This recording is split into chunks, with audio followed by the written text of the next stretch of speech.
এই হান্না একদিন তিনি কি করতেছে, বসে আছে।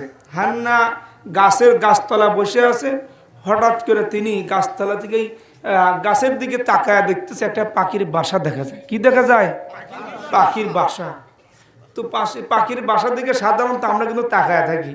তো এই হান্না এবার পাখির বাসার দিকে কি তাকাইলেন, কিছুক্ষণ তাকায় দেখে যে দুটি ওর ভিতরে ছানা দেখা যায়, পাখির বাচ্চা দেখা যায়। এরা চিচির মিচির করতেছে, কিচির মিচির করতেছে। তো দেখতে দেখতে হঠাৎ করে দেখে যে তার মা চলে আসলো। সুবহানাল্লাহ। মা যখন চলে আসলো, মা আসার পরে এই মা ওই দুটি ছানার ঠোঁটের ভিতরে ঠোঁট দিয়ে কি আদার খাওয়াইতেছে। সুবহানাল্লাহ। যখন হান্নাই ঘটনা দেখলো যে পাখির বাসার ভিতরে দুটি ছানা কেমন করে চিচির মিচির করে মা মা বলে ডাকে, আহারে মা সহ্য করতে পারেনি।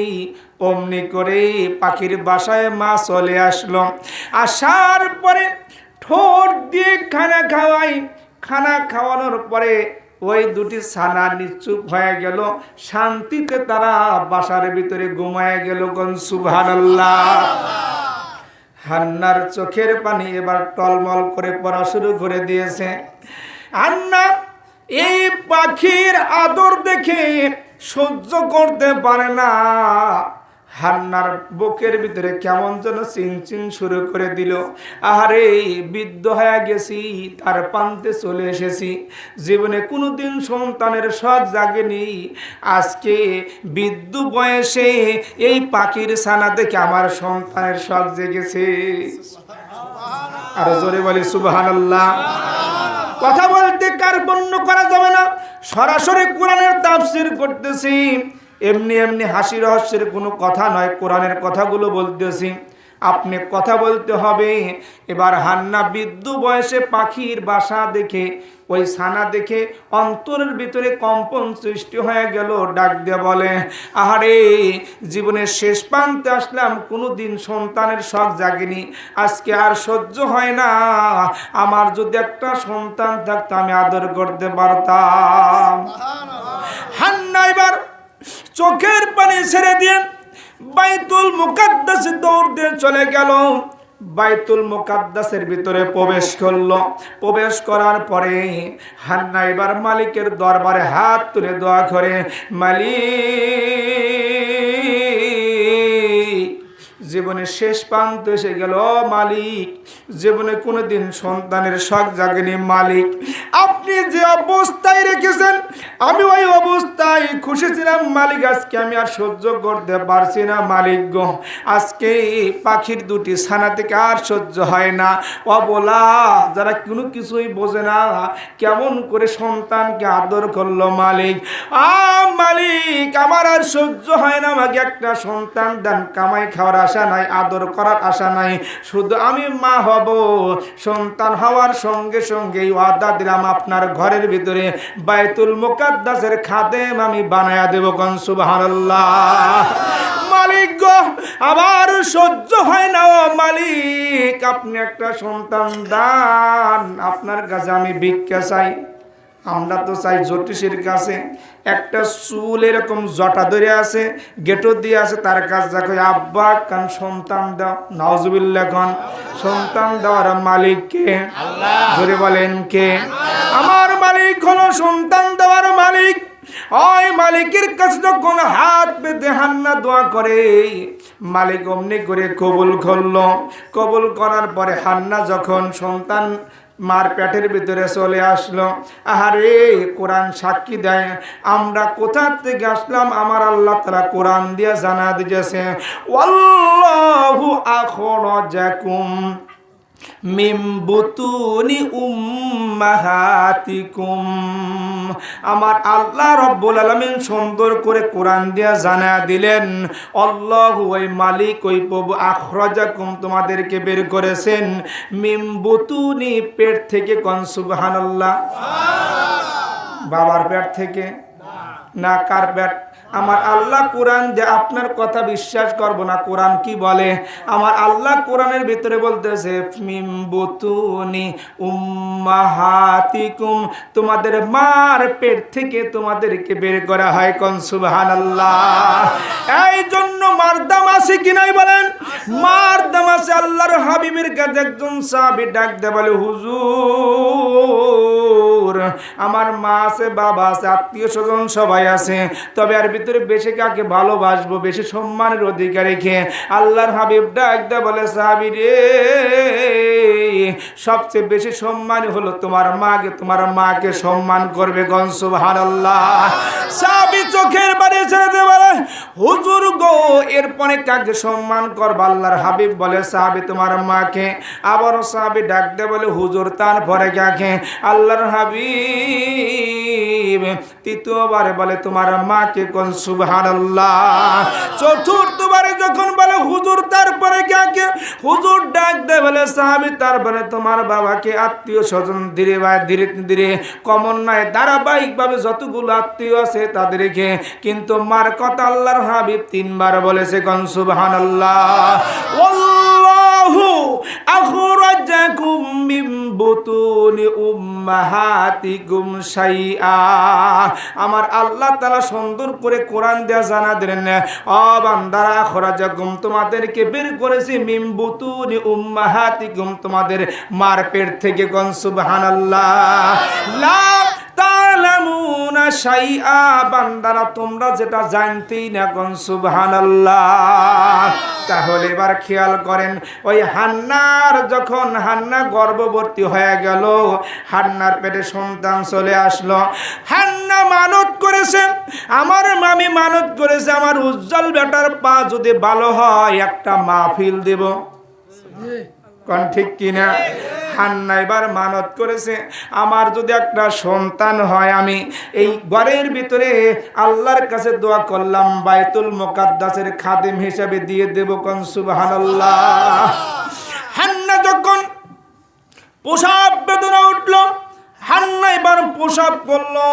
প্রসব করার পরে হান্না কি কথাগুলোই মালিকের সাথে বলছিল, আমার মালিক এবার কোরআন দিয়ে সুন্দর করে জানা দিতেছেন। আমার মালিক কত সুন্দর করে কোরআন দিয়া জানা দিয়েছেন।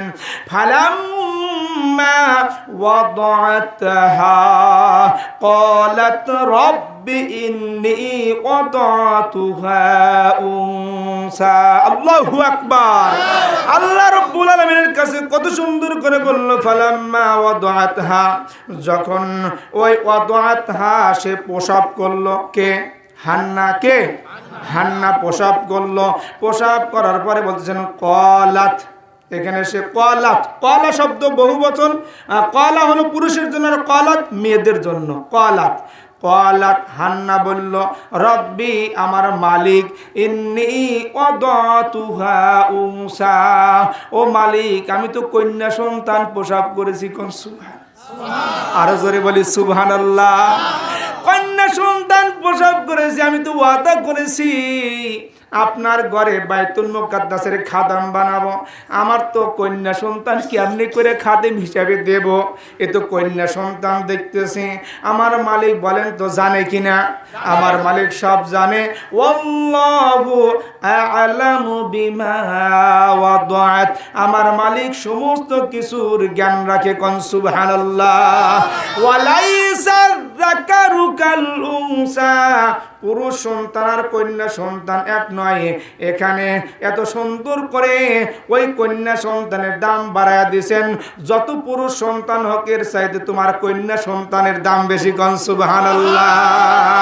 ওয়া ইন্নী সাম্মাইতুহা, যখন এই সন্তান নিয়ে কথাবার্তা হলো, এবার সন্তানের কি করবে?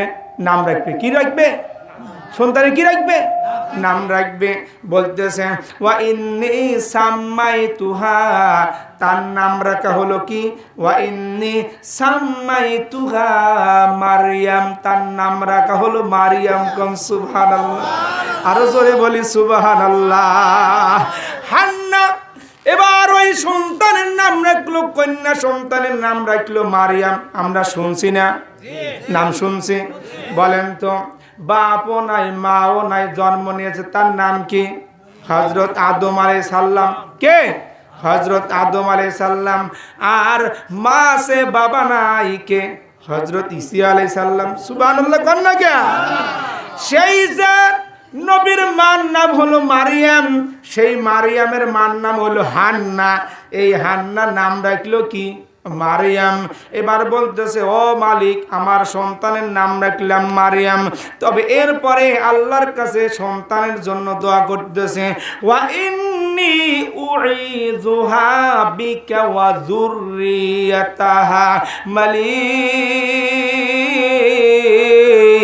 আমার এই সন্তানকে এবং আমার এই সন্তানের ভিতরে যতগুলো সন্তান দুনিয়ার বুকে আসবে সকল সন্তানদেরকে যুররিয়াতাহা মিনাশ শাইতানির রাজিম, এই শয়তানের কুমন্ত্রণা থেকে গোটাল আমার এই সন্তানের বংশধরকে আপনি হেফাজত করবেন। কোন সুবহানাল্লাহ। হযরত মারিয়াম আলাইহিস সালামের জন্য হান্না তার মা দোয়া করলো। শুধু তাই নয়, মারিয়ামের বংশ থেকে যতগুলো সন্তান দুনিয়ার বুকে আসবে, যতগুলো মানুষ দুনিয়ার বুকে আসবে, সকল মানুষ সকল সন্তানদের জন্য হান্না দোয়া করলো। কোন সুবহানাল্লাহ। আল্লাহ রাব্বুল আলামিন হান্নার দোয়া কবুল করলো। আল্লাহ রাব্বুল আলামিন হেফাজত করেছে প্রত্যেকটি সন্তানকে। কোন সুবহানাল্লাহ। এবার যখন হান্না ওয়াদা করছিল, আজকে আমার মামি ওয়াদা করেছে, পূরণ করলো, করতেছে না? পূরণ করছে। আলেম ওলামা গ্রামবাসী সকলকে নিয়ে দোয়ার আয়োজন করেছে। আমার উজ্জ্বল ভাইয়ের পাও ভালো হয়েছে। হান্না এবার কি করলো? হান্নার মানত্ব পূরণ করতে হবে। হয় কন্যা সন্তান হোক পুরুষ সন্তান, মানত্ব করেছে আল্লাহর ঘরে দিয়ে দেব। এবার হান্না হওয়ার সঙ্গে সঙ্গে হান্না মারিয়ামকে, ওই সন্তানকে, মারিয়াম সন্তানকে আল্লাহর ঘরের খাদেম হিসেবে ওয়াকফ করে দিল। কোন সুবহানাল্লাহ। এবার যখন মারিয়াম আল্লাহর ঘরের খাদেম হয়ে গেল, ওই বাইতুল মুকাদ্দাসের খাদেম হয়ে গেল, মাত্র কোলের শিশু, কোলের সন্তান, সমস্ত মুসল্লির এবার মারামারি। এই সন্তানকে বলে আমি দেখাশোনা করব, আর এক মুসল্লি বলে আমি দেখাশোনা করব। আর এখনকার মসজিদের খাদেমকে তো বলে তাড়াতাড়ি লাঠি লিয়ে বাইরে যাবো। কারণ ঠিক কিনা? কথা কয় না, যে ও যে উচিত কথা হবে না, কথা বলতেছে না। কারণ ঠিক কিনা? খাদেমিকে আমরা দেখতে পারি, এখন খাদেমিক দেখতে পারি না, মজ্জুমেক দেখতে পারি, ইমামের তো কথাই নাই, খালি কয়বার চাকরি যায় আর আসে। কারণ ঠিক কিনা? এবার দেখেন, এই মারিয়ামকে দেখাশোনা করার জন্য কে দেখবে? মুসল্লিরা পর্যন্ত মারামারি কাটাকাটি, যে আমি দেখবো, আমি দেখবো। এক পর্যায়ে হযরত জাকারিয়া আলাইহিস সালাম বলতেছে, মা, খালা মায়ের মতন। খালা কার মতন? মায়ের মতন। মারিয়ামের যেহেতু খালা আমার স্ত্রী, সেই হিসেবে আমি তার খালু, আমি দায়িত্ব পাই। কোন সুবহানাল্লাহ। যখন জাকারিয়া আলাইহিস সালাম যখন এই কথা বলল, সকল মানুষগুলো বলতেছে, না না, আমরা এটা মানি না, আমরা এটা মানতে পারি না। আমরা সবাই ওই মারিয়ামের আমরা লটারি করব। যে ব্যক্তি মারিয়ামকে লটারিতে জিতবে, সেই ব্যক্তি মারিয়ামের খাদেম হয়ে যাবে। কোন সুবহানাল্লাহ। আল্লাহ রাব্বুল আলামিন সুন্দর করে কোরআনের ভিতরে জানায়া দিয়েছেন। আল্লাহ রাব্বুল আলামিন বলতেছেন, ইয ইলকুনা আকলামাহুম আইয়ুহুম ইয়াকফুলু মারইয়াম ওয়া মা কুনতা লাদাইহিম ইয ইখতাসিমুন। আল্লাহ রাব্বুল আলামিন সুন্দর করে জানায়া দিলেন তারা কি লটারি করবে। যখন তারা বলল লটারি, বলে কলম নিক্ষেপ করতে হবে নদীতে। নদীর স্রোত যে দিকে যায় সব কিছু ওই দিকেই ভেসে যায়। কোন ঠিক কিনা? কিন্তু আমরা তো শুনছি যে চালা গ্রামের একটা গোলই আসিল, উল্টা পাল্টে যায়। কোন ঠিক কিনা? আরও শুনছি চালা গ্রামের কি আসিল, নৌকার একটা গোলই আছে, উল্টা পাল্টে যায়। তো এই করতেছে যে সবাই কলম নিক্ষেপ করে কোথায়? পানিতে। স্রোত ঘটতেছে, স্রোতে যে কলমটা উল্টো পাল্টে যাবে সে মারিয়ামের খাদেম হবে। কোন সুবহানাল্লাহ।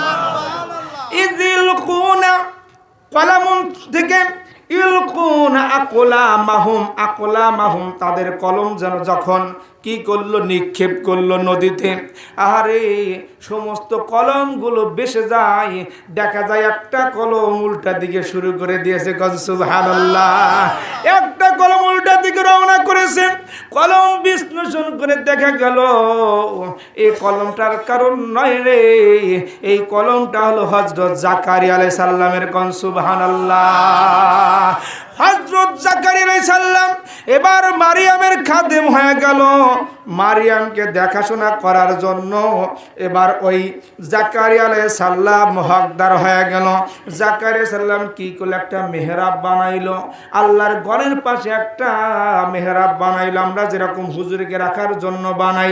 মেহরাব বানানোর পরে এই মারিয়াম ছোট্ট শিশু মেহরাবের ভিতরে রাখা একটা যাত্রীকে ঠিক করলো।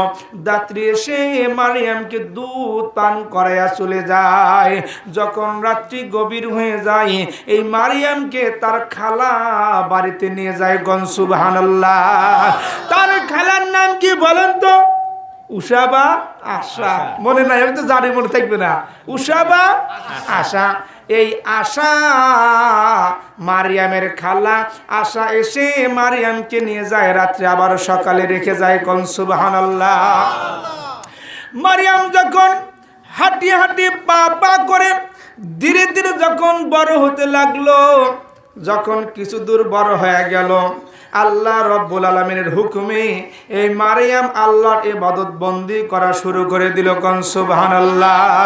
ওই মেহরাবের ভিতরে মারিয়াম আল্লাহর তাসবিহ পড়ে, আল্লাহর জিকির আজকার করে, আল্লাহর প্রশংসা করে, নামাজ কালাম পড়ে।